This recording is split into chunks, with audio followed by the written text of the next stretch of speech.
Y'all let me know for 5 by 5, please. Didn't I just see some of y'all a couple of hours ago? Not even a couple of hours. Ah, let me see here. Uh, Clear Pepsi. Wow. I actually used to drink the crap out of that, the clear Pepsi. The new Coke, um, I just briefly remember that stuff. I probably drank it when I was a kid and don't remember. The clear Pepsi, they re-released a few years back. And I remember grabbing some so my kids could try it, right? And I started drinking. Of course, they got rid of it. Um, Coffee first, then speak. Thank you very much. Thank you very much. So yeah, didn't I just see y'all? I tell you, backwoods is something else. I never know what he's going to say, and that's part of the magic. I feel like I'm part of the live chat when we're doing those live streams of podcast because I have no idea what he's going to say. Um, he's always fired up backstage, and no kidding, he was back stretching out right before we went live. um, with the red star on the cap, no idea. If you're talking about clear Pepsi or not, I'm not sure. They were selling it for a while at Walgreens. Anyway, do you know what the establishment fears? The overlords. Backwoods and I were talking about a comment. We were talking about several, um, but we were talking about one of the comments that came in this morning, and it was to do with the elections when we were talking about Vivek and all them. And somebody had said either way, half of the country is going to lose it, and that's the problem.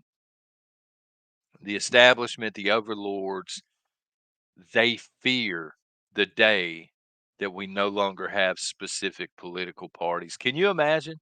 Think about that for a second. Can you imagine if everybody in the United States woke up tomorrow morning and was an independent voter? Doesn't mean you have to change anything about, you don't have to change your stance on any of the major things. But just by declaring yourself an independent instead of I'm a GOP voter or I'm a DNC voter, because the DNC and the GOP, they have so much power and so much money and so much influence. And oh, okay, Heineken. Well, that makes more sense. Norel, I have no idea what that is. I know it's beer, but I mean, I didn't know about the lid or anything. So I don't know. I didn't get to see Vivek's stream last night. Backwards watched it, but I did see he put out a short live on Twitter, and they were heading somewhere, and he was making the case that they won't let him on stage now because he doesn't hit certain numbers and he doesn't check certain boxes. And he just flat out said, Nikki Haley, that's their candidate. They're grooming this candidate. They're going to try and disqualify Trump, slide Nikki Haley in because they believe everybody's just at that point going to vote for Nikki Haley. They want Nikki Haley. Hey, if we put Nikki Haley against Joe Biden, Nikki Haley wins. Because some Democrats begrudgingly would vote for her. Independents would vote for her, and a lot of GOP would just vote for her because, hey, she's a Republican, right? Can you imagine a world where we were all independents and we didn't have to worry about what this party wants us to do or this party wants us to do? They would lose so much power. The swamp, the establishment, they would lose so much power and control at that point. I'm not saying it would ever happen, but man, wouldn't it be nice? Wouldn't it be nice? And Vivek was upset, but he was saying, 20 years ago, it would have ended a campaign not being on that campaign stage. But he was saying in 2024 with social media and the reach social media has, um, he's able to live stream. And I think he had 72 or 73,000 viewers just on the live stream I was watching. I have no idea about his official, because what happened last night is they took DeSantis and they took Haley, and they put him up on the stage. These are the 2 show ponies that I think have been groomed by the establishment, especially Nikki Haley, because she's in with the weave. People will say, "Well, Vivek is Soros back, Vivek this," but the thing is, I think if he was deep state, I don't know this for sure, but I think if he was deep state and he was part of the establishment, they would be putting him on that stage. He's more well spoken than DeSantis or Nikki Haley. He's more appealing to the middle and even the left demographics wise. I think that they would be putting him up on that stage, but they're not. They're not allowing him to speak in mainstream media. And this is what he was saying. He was like, "Hey, I'm not the pick. For whatever reason, Nikki Haley's the pick, but I'm not going to quit." And so he's, in a weird way, he's kind of getting the Donald Trump treatment a little bit.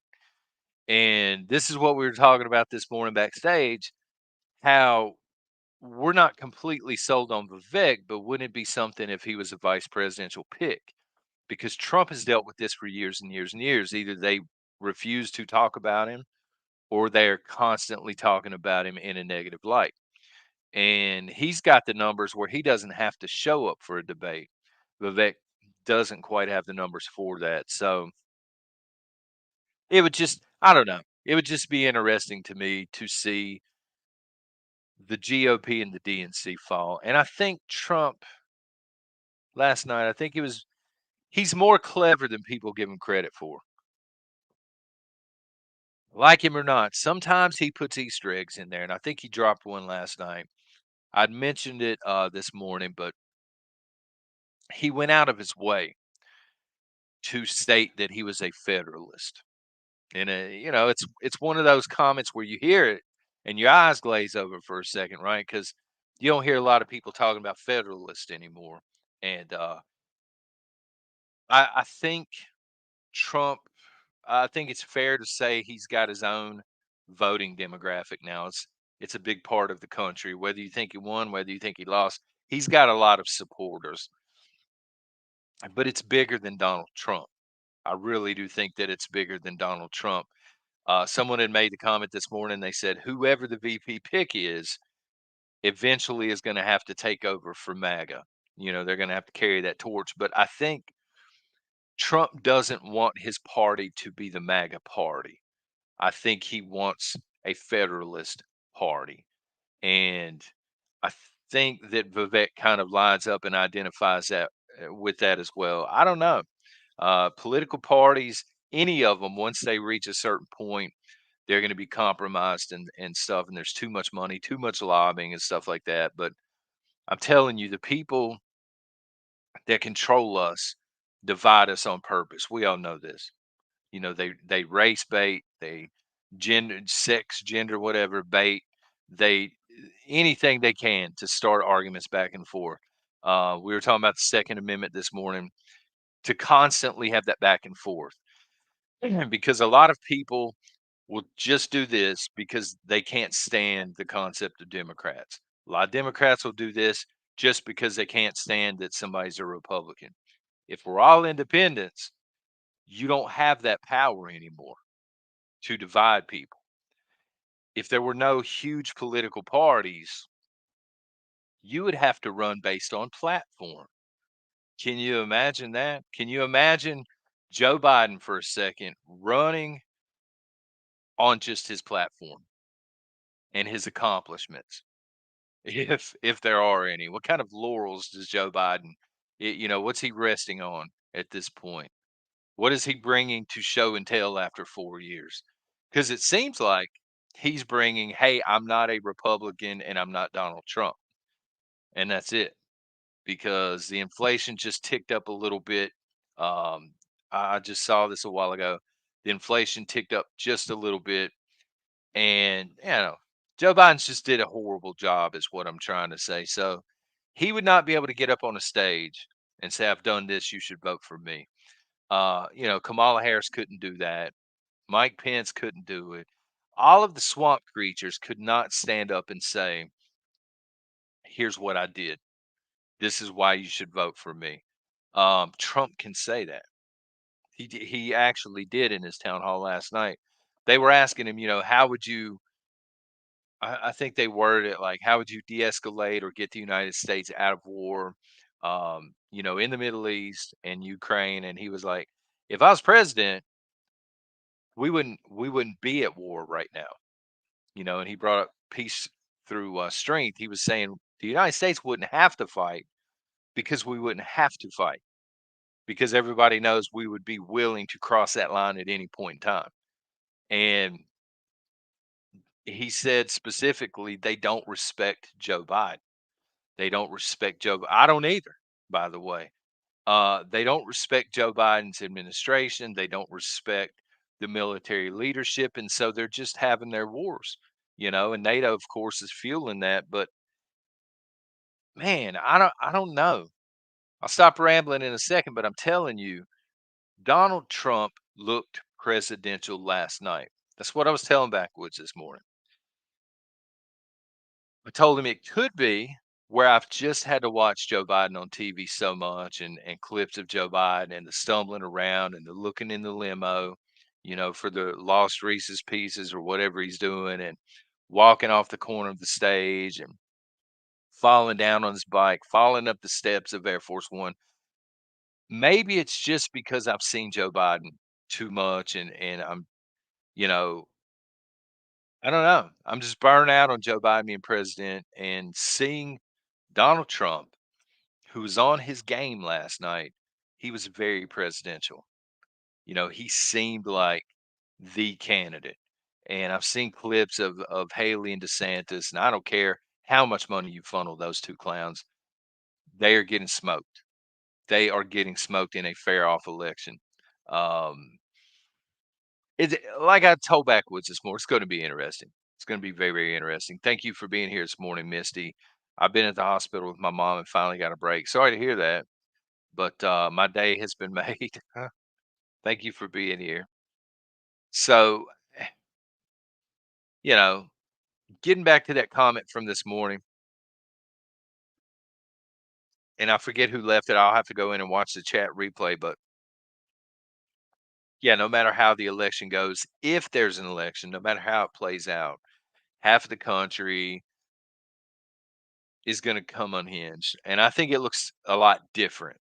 When I say unhinged, well, let me just tell y'all what I think. So, should Trump get back into office? Let's just say Trump gets back into the White House. You're immediately going to see violence in bigger cities, liberal run cities, because these people know they can get away with it and they don't know what else to do with all of the pent up anger they have for Orange Man. Um, I don't necessarily think, at least right away, that it's going to carry over to rural America, but I do think they are going to be blazing things down and stuff in your bigger cities. They'll be dubbed protests, but of course, we know otherwise.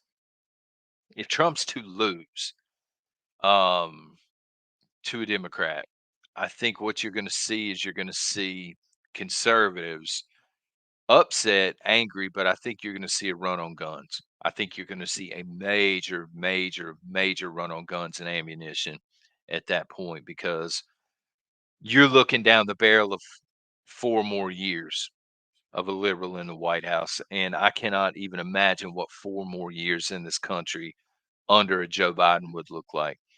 Everybody's gonna be stacking ammo to the rafters. Conservatives that don't have guns will go out and buy 3 or 4 guns, and, there will be a lot more people in the prepping community, guarantee you, if Trump loses or if the conservative on the ticket loses. Um all of the fears for 2020 will happen in 2024. They're going to happen eventually, and I don't see this grenade having the pin in it for much longer. You know what I'm saying, Chad? I think at some point this election's got to be the one. This election is going, or selection, if you're one of those people. I ain't, I'm not downplaying that or nothing, but it's going to be the one that decides the future of this country. It's literally the most important election of my lifetime, at least. Um, because we're either going to go back not all the way, but somewhat to a country that resembled pre 9/11. And we're going to go back to the American institutions, the idea of patriotism, this sort of stuff. And we're going to have law and order restored in this country, and something, Trump will come in, I think, and do something about illegals, or we're heading straight into communism. It is what it is. And knowing that there's going to be a run on guns by conservatives. Yeah, yeah, yeah. I got you, Misty. I see what you're saying there, and I'm buying ammo up too. I'm saying people that are maybe in the middle, or maybe conservatives, maybe they've never owned a gun in their life, right? And they're just sitting around, and they think Trump's going to win. There's no way he can lose again. If he were to lose again, or it gets thieved or whatever, those are the people that we're going to see making a run on the guns. Those are the people that are going to go in. They're going to buy one of the most common weapons. They're going to find out, what's the most common weapon, and they're going to buy half of the stock of the ammo that's on the shelf, just out of fear of the unknown, I think.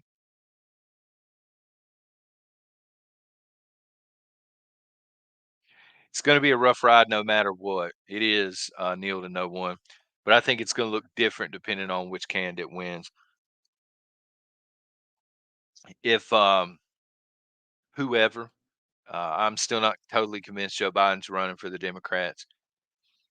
If the Democrats win on the ticket this November, you're going to see a major, major run, not only on guns on the conservative side, but you're gonna see a push to get rid of everything carbon related, everything, you know, burning wood, gas. I mean, unlike anything we've ever seen before. I know that they're chipping away at it, chipping away. They're going to be full swinging on it to get rid of everything by 2030. Thank you, Coffee First. But again, on the flip side, um, should Trump or a decent GOP candidate win? They're not all decent, in my opinion. Nikki Haley, I'm still stacking ammo if she's president, right? But if Trump were to win, I think some of the country we remember is going to be restored, but I don't think that it's ever going to be completely restored. And I'm also looking at who the vice president is, because that person would then have a chance to run for president and maybe get 8 years out of it. No country if that happens. Um, it's going to come down to, I mean, somebody's got to win, the election. And if Democrats win, I know this ain't a popular comment or whatever. I don't think it's the end of the United States, but the United States will be the United States in name only. You know what I mean? We're going to look a lot more like a communist country, um, 4 years from now. We'll still be called the United States. We'll probably still have the same flag unless that has become offensive or something like that. But a lot of the things that we're used to as conservatives and as what I consider to be real Americans or patriots no longer going to be allowed. They're going to begin to strip away rights like layers on an onion or something like that. But again, the pendulum will swing the other way, and it's going to swing pretty hard if Trump gets back in there, because if Trump is able to get back into the White House, number one, he should never leave the White House, because he has to know that they're going to want to take him out. Number two, he is going to go scorched earth, and he needs to. He's going to go scorched earth, everything within his power to begin mass exporting illegals out of here. I think he'll go scorched earth in terms of trying to get something built down at the southern border that's going to last.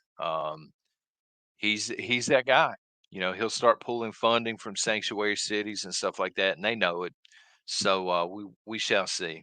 Um, we will just be America, no longer states that are united. We're not united now. So the United States of America, that's in name only, to be honest, at this point. I mean, we're so divided. Um, We're so divided at this point.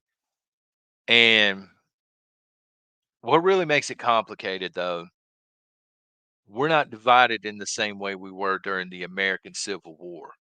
You know what I mean? You can look at a state. I mean, look at the state that I'm in, right? You can look at the state, and you've got Concord, you've got Charlotte, and all this stuff. You got liberal strongholds there, but then the rest of the state is highly conservative. And if you take a look, let's say you take a look at Georgia, I'm pretty sure that you're going to have mostly liberals in Atlanta, maybe a few other hot spots, and then it's highly conservative.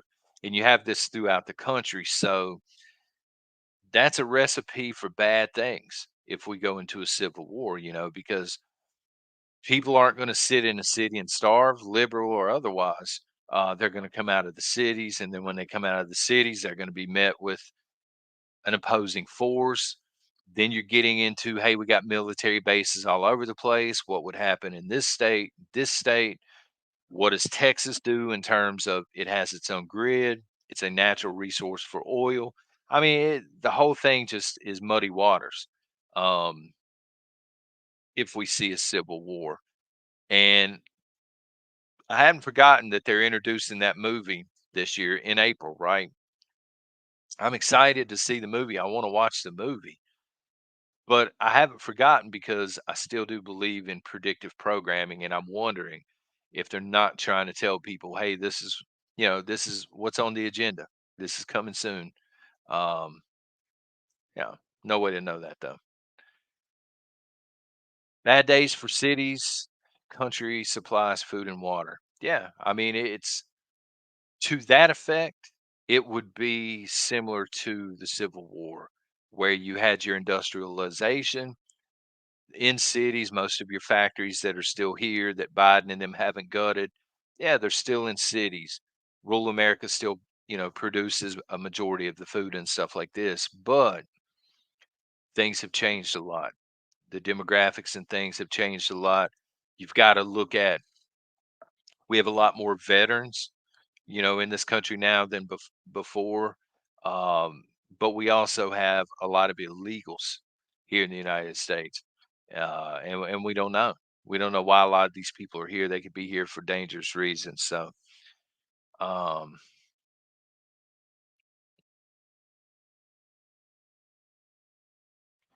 that's exactly right. I believe so. Does that mean lines might be drawn within states? Yeah, it'll be. I think it would be more regionalized. You know what I mean? So again, you're in Georgia. Um, Georgia might be regionalized into 2 or 3 different regions, and if you've got help coming, you're in a conservative region, you might be depending on the conservative region of Florida to send help, stuff like this. I mean, it would get nasty is what I'm trying to say. But anyway, we may cover this tomorrow morning if that's okay with y'all, over on Prepper Nation. But I appreciate everybody being here and the support outside of YouTube, and also those that tuned in this morning to the podcast. Y'all are freaking awesome. That's going to be available on Spotify and all that stuff by this evening. Thank you very much. Y'all take care and God bless.